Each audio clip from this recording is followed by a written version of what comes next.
Bonjour, dans ce chapitre 3, nous allons créer une ouverture de porte contrôlée par un bouton. Alors pour commencer, je vais importer mon image, porte, je vais la placer en 0 par 0. Je vais faire projet, dimension, largeur 300, hauteur 200. Et maintenant je vais créer une symétrie de cette image. Donc je vais faire un double clic dessus.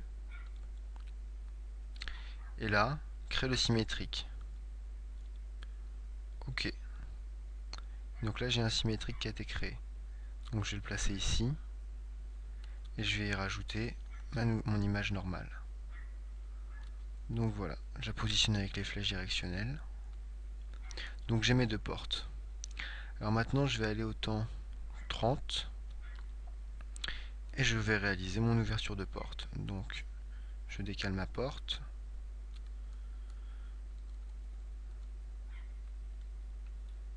La deuxième aussi.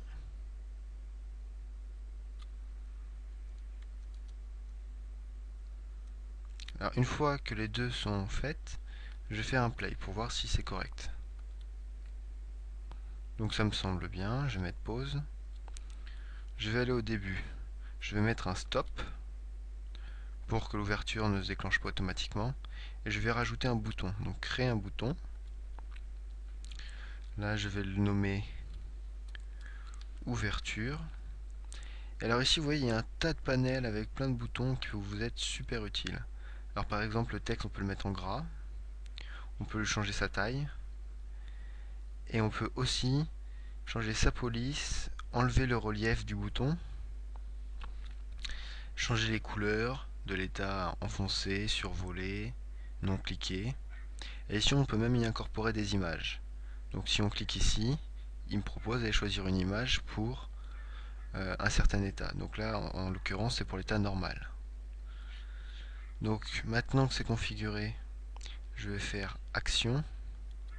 Elle a une fenêtre s'ouvre. Elle peut changer selon la version que vous avez de Anime. Avec la version basique, vous n'avez pas tout le cadre du bas. Donc là, on va sélectionner l'action Play. On va faire OK. OK. On va positionner son bouton ici. On va lui faire un effet comme les portes pour qu'il disparaisse petit à petit.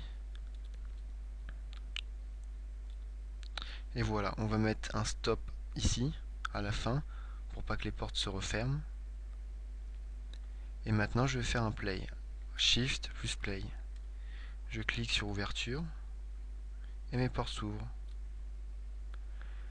Donc dans le prochain chapitre, nous aborderons les scripts, plus exactement les sprites, qui vous permettront de réaliser des horloges, des diaporamas et plein d'autres choses. Bonne continuation.